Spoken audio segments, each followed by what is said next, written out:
Hello, everyone. I wanted to get on here and just have a chat about what I'm calling self-leadership. You know, after taking on a lot of clients for success coaching and tarot readings through my business at Queen D Tarot, you know, a lot of people have reflected back to me, the stories, coming across the stories of other people have reflected back to me the areas in which I have struggled myself, finding a role model or leadership. And what I do in my energy work and in a lot of the way I manage even my staff in my corporate 9-to-5 marketing job in public relations, I'm always inspiring people to make informed choices that they can, you know, feel confident about, choices that can then motivate and inspire them. I find that often we're just looking for people to guide us, and we just end up becoming doers. We don't end up actually taking inspired action because we're so used to just doing what we're told. I don't want any of my friends or my family who connect with me or anybody that works with me to feel that way, especially if they're working under my guidance. But I've also realized that through my energy business, when I am speaking to others and I'm trying to inform them, often they are such inspiring individuals themselves, and they're just not able to see it because they're tapped in too much to the challenge in the present moment, or the pain, or the heartbreak, or whatever it is that they're going through in that moment, whatever their circumstances.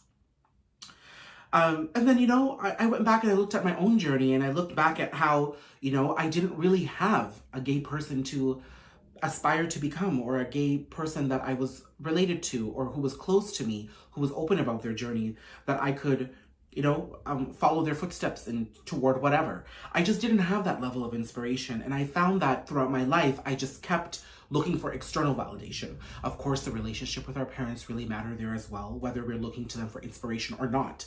But we're all trained to look outside of us to determine our self-worth, to feel good about ourselves. It's contingent upon something that we can see and feel and hear from somebody else, whether that is in our romantic connections or professional connections. You know, in romance, it's constantly having your partner say certain things to you in order for you to feel good about yourself, while loving words of affirmation and love are key in any successful relationship. Your self-worth and your the amount of love you hold for yourself shouldn't be determined based off of receiving that. Do you understand what I'm saying? Or, you know, a lot of times you could be doing a great job. You know that you're pushing, you know, forward and you're really becoming successful at work, but you don't feel that way until you hear your superior or your manager or your boss say it back to you. You should have confidence in what you're doing, regardless. Affirmations are great. They fuel us forward, but we shouldn't be seeking them in our journeys of, you know, success, in our journeys towards self-discovery, in our journeys towards self-confidence. I'm a very solid believer in that. When we're doing well and we're doing it with purpose and we're doing it with happiness and confidence, those self-affirmations will come, trust me. But if we're seeking it, then that to me speaks to some lack that we have towards our own personal journey. And that's why I'm here just kind of summing it all up with self-leadership. Look back at your own story, your own struggle. We've all been somewhere. This is where your personal narrative matters.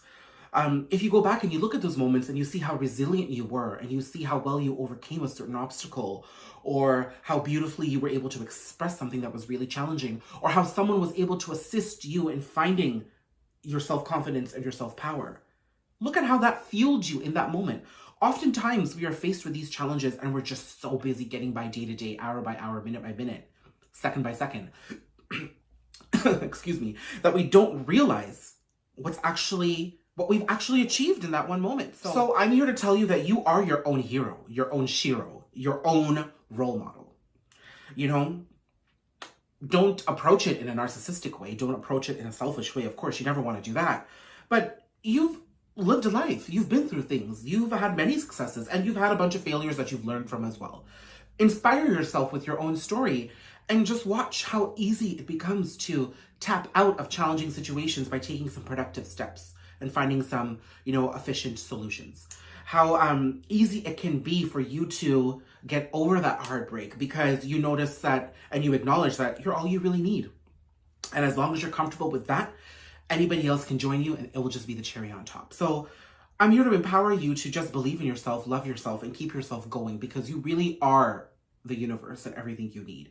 My life has shifted significantly just believing that. you know?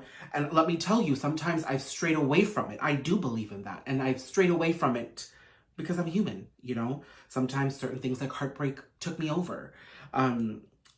You know, finding some sort of failure in my life, I wasn't able to tap into the lesson, the beauty of the lesson in it in that moment. But I bounced back. I bounced back. I've used success planners. I have a really good soul tribe around me, and I've done what I needed to do to keep myself inspired. But now I'm able to go back and just look at the trajectory of my 37 years and see that, listen, I've achieved a lot. I don't need an Oscar award to confirm that, okay?